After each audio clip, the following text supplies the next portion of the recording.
Assalamualaikum warahmatullahi wabarakatuh. Alhamdulillah wa syukurillah wassalatu wassalamu ala rasulillah. Asyhadu an la ilaha illallah wa asyhadu anna Muhammadan abduhu wa rasuluh la nabiyya ba'da.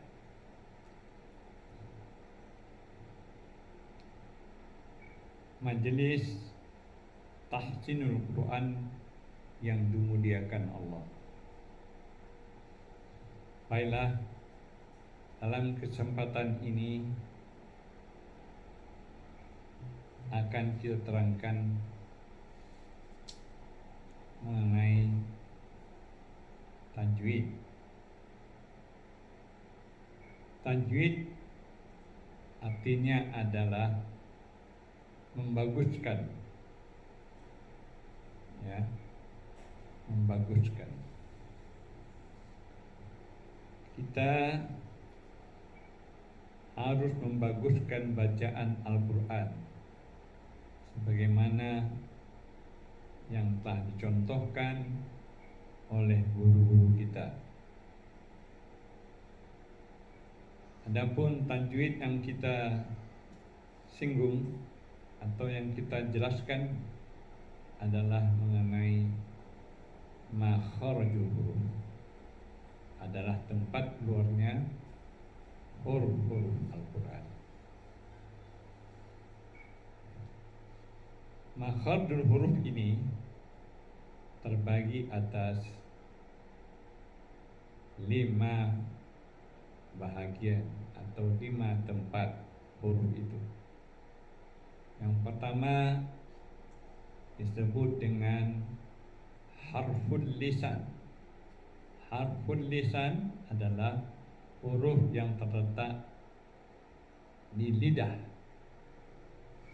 Yang kedua adalah asy-syafatain, adalah huruf yang terletak pada 2 bibir. Sedangkan yang ketiga yaitu huruf halqiyah, huruf kerongkongan, ya. Dan yang keempat al-khayshum, huruf yang terletak di hidung. Sedangkan yang kelima adalah al-jaw, adalah huruf yang terletak di rongga mulut. Baiklah, secara praktisnya akan kita terangkan mana-mana huruf yang terletak pada lidah yang kita sebut tadi harful lisan. Para pemirsa Majelis Tahsinul Quran yang dimuliakan Allah, adapun harful lisan atau huruf lidah ini terbagi atas 10 bagian, dan yang 10 bagian ini mengeluarkan 18 buah huruf. Kita terangkan bagian yang pertama. Yang pertama adalah ujung lidah bekerja sama dengan pangkal gigi bagian atas. Bila ujung lidah diletakkan pada pangkal gigi bagian atas, maka di situ akan keluar 3 buah huruf. Hurufnya adalah ta, dal, to. Ta, dal, to. Yang kedua adalah ujung lidah bekerja sama dengan ujung gigi. Bila ujung lidah diletakkan pada ujung gigi, ini akan terdapat 3 buah huruf lagi. Hurufnya adalah sa, zal, dha. Sa, zal, dha. Yang ketiga adalah ujung lidah bekerja sama dengan papan urat gigi bagian atas. Yang dimaksud dengan papan urat gigi bagian atas adalah bila ujung lidah diletakkan pangkal gigi, tarikan bagian ke dalam. Bagian ke dalam sedikit. Itu namanya papan urat gigi. Bila diletakkan di sana, maka terdapat 3 buah huruf lagi. Hurufnya adalah sin, zai, sod. Sin, zai, sod. Yang keempat, tengah lidah. Ya, tengah lidah bekerjasama dengan langit-langit. Ya, tengah lidah bekerjasama dengan langit-langit. Ini akan terdapat 3 buah huruf lagi. Hurufnya adalah shim, jim, ya. Shim, jim, ya. Kemudian yang kelima. Yang kelima adalah kepala lidah atau agak bungkuk gini ya. Di sini namanya punggung ya, punggung lidah ya, punggung lidah. Bila diletakkan bekerjasama dengan langit-langit, dia sifatnya melentur saja, bukan dilekatkan begitu, tapi dilenturkan saja. Ini akan terdapat 1 buah huruf. Hurufnya adalah huruf lam. Huruf lam. Kemudian di muka makhraj lam masih punggung lidah juga, ya, tapi agak ke muka dari punggung ini ya. Itu namanya punggung lidah, tapi di muka ya. Itu adalah tadi huruf apa? Ya, nun. Ya, adalah huruf lam. Jadi di muka makhraj nun adalah huruf lam. Baik. Masih juga punggung lidah itu, tapi bekerja sama dengan langit-langit. Dia tidak melekat, tapi dia menggetarkan lidah. Atau nama istilahnya dan sifatnya takrir. Apa? Takrir. Itu ada satu hurufnya adalah huruf ra. Nah, sifat ra itu tidak dapat pada lam dan tidak ada pula pada nun. Nun dan lam itu mempunyai sifat inhiraf, lintur saja. Sedangkan ra itu harus mentakrirkan, harus meletakkan. Itu huruf ra, ya. Baik. Sekarang pinggir lidah atau keliling lidah. Keliling lidah ini ya, keliling lidah sini.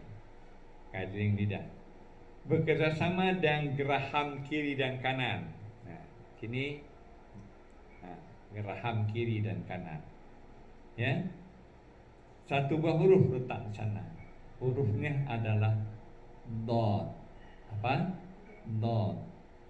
Ya, dod. Ya. Kemudian yang ke-10, pangkal lidah. Pangkal lidah bekerjasama dengan langit-langit, diangkat di pangkal lidah.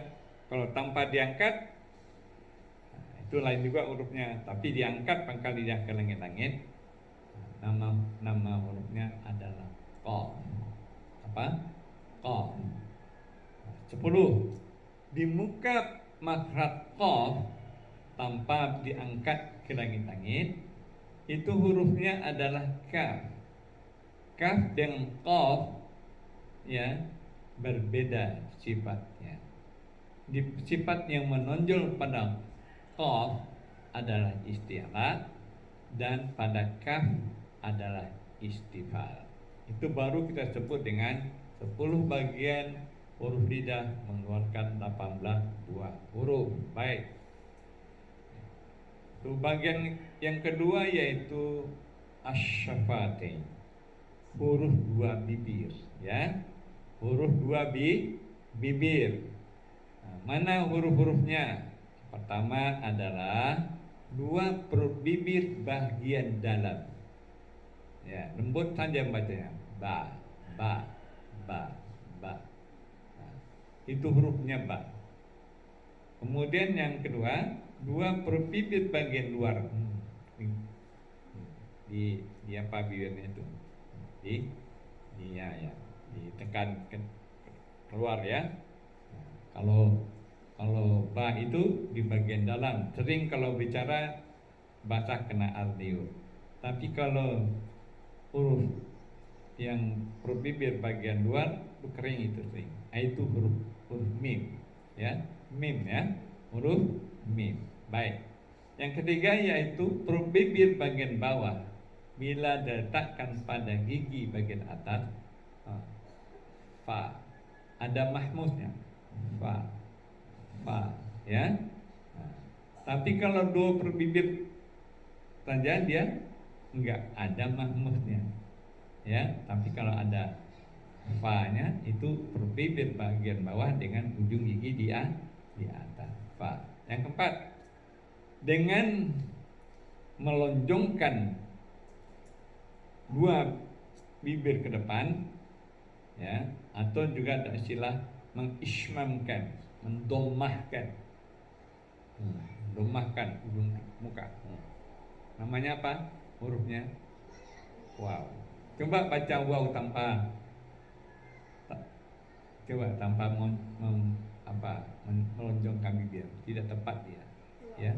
Harus yang tepat adalah wow. Baik, itu bagian apa? Bagian yang kedua disebut dengan asy-syafatain, huruf dua bibir. Sekarang yang ketiga, ini huruf halqi. Huruf halqi atau alqiyah, huruf kerongkongan ya, terbagi atas tiga juga. Kerongkongan bagian atas ya, yang jelas ya, itu dua hurufnya terletak sana. Mana hurufnya? Ghain dan kha. Ghain dan kha. Nah, ada juga yang baca goin, bukan salah, bukan goin. Yang tapi ghain, ghain dan kha. Itu kerongkongan bagian atas. Kerongkongan bagian tengah, di tengah letaknya ya, adnal haqq, di tengah-tengah ya dalamnya. Ini hurufnya dua juga. Hurufnya mana? Ain, ha. Ain, ha. Ya, ain, ha. Sedangkan kerongkongan bagian bawah ya, itu adalah hurufnya terdapat dua huruf lagi. Hurufnya hamzah dan ha. Hamzah dan ha. Berarti huruf halqi, huruf kerongkongan sudah selesai. Sekarang oleh karena ada hukum huruf, maka terjadilah yang kita sebut dengan huruf al-khayshum, huruf hidung.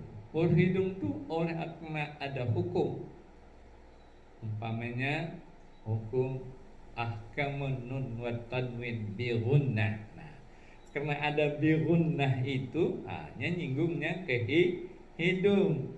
Contohnya ahkamun nun wa tanwin bi gunnah, hukum nun dan tanwin yang berdengung. Di mana dengungnya? Masuknya ke pangkal hidung. Contohnya nun yang musyaddad, nun yang bertasydid. Inna ya. In kuntum ya, min qablik ya. Jadi dengung ya. In kuntum ya. Wa in yamsaskallahu bidurrin fala kashifa lahu illahu. Nah, itu nun mati bertemu dengan ya, dia dengungnya menyinggung hidung, pangkal hidung. Nah, itu kita sebut dengan ya, disebut dengan huruf hidung. Juga disebut dengan huruf hidung yang berasal dari ahkamul mim. mim yang bertasdid, mim tapi kalau yang tidak berdengung ya, itu tidak sebut dengan huruf hidung dia, ya. Huruf izhar namanya tak sebut dengan huruf hidung itu. Yang disebut dengan huruf hidung bila dia menyinggung, dia terletak pada hidung, disebut dengan huruf hidung. Mimma, mim ba'd, mim ba'd. Itu hidung ke hidungnya. Itu yang disebut dengan huruf hidung. Akibat apa? Maka berlaku huruf hidung akibat hukum huruf, ya. Hukum huruf, hukum ahkamun nun, ahkamul mim bi'gunnah yang berden. Sekarang yang kelima kita sebut dengan al-jaw. Itu akibat mat. Akibat apa? Akibat mat. Ya. Letaknya di rongga mulut dia. Mana yang kita sebut dengan ahkamul mat itu? Ya, terletak di rongga mulut. Alif, waw, iya. Ya, alif, waw, iya mati sesuai dengan pasangan barisnya. Kalau alif pasang barisnya di atas. Mana alif lagi? Yang alif satu lagi adalah berada di rongga. Dipanjangkan suaranya. Mana ya matinya? Ya matinya, ya sukunnya, ya itu berada di rongga mulut. Sebelumnya ada huruf alif yang berharokat kasrah. Mana ianya? Ianya berada di rongga mulut. Lagi pula yang ketiga yaitu waw. Waw yang sukun. Sebelumnya ada huruf berharokat dhamma atau barisnya di depan yang bulat itu, ya. Mana wawnya itu? Wawnya terletak di rongga mulut, makanya disebut dengan huruf al-jaw. Itu akibat, ya, akibat apa? Mat. Jadi pada prinsipnya tiga saja kan? Al-jaw, asy-syafatain, ya, kemudian asy-syafatain, al-halaq, kemudian arful lisan. Tiga kan? Tambah dua lagi, yang dua itu akibat hukum, maka sebut dengan huruf hidung al-khaysyum. Kemudian akibat mat disebut dengan al-jaw. Itulah 5 makhraj huruf. Sebagai kita majelis tahsin, kita harus jelaskan dulu huruf-huruf dan tempat keluarnya huruf-huruf tersebut. Semoga kita bisa membaca Al-Quran dengan baik dan benar. Kita tahu benar di mana tempat keluarnya huruf-huruf tersebut. Demikianlah rangkuman, ya, makhrajul huruf yang berkenaan dengan huruf harfud lisan, asy-syafatain, al-qiyah, al-khaysyum, dan al-jaw. Semoga ada manfaatnya bagi kita. Terumpama, ya, adalah majelis tahsinul Quran yang dimuliakan Allah. Bagi pemula membaca Al-Quran, kuasailah makhrajul huruf ini agar kita terhindar dari kesalahan membaca. Demikian akhirul kalam, billahi taufik wal hidayah. Wassalamualaikum warahmatullahi wabarakatuh.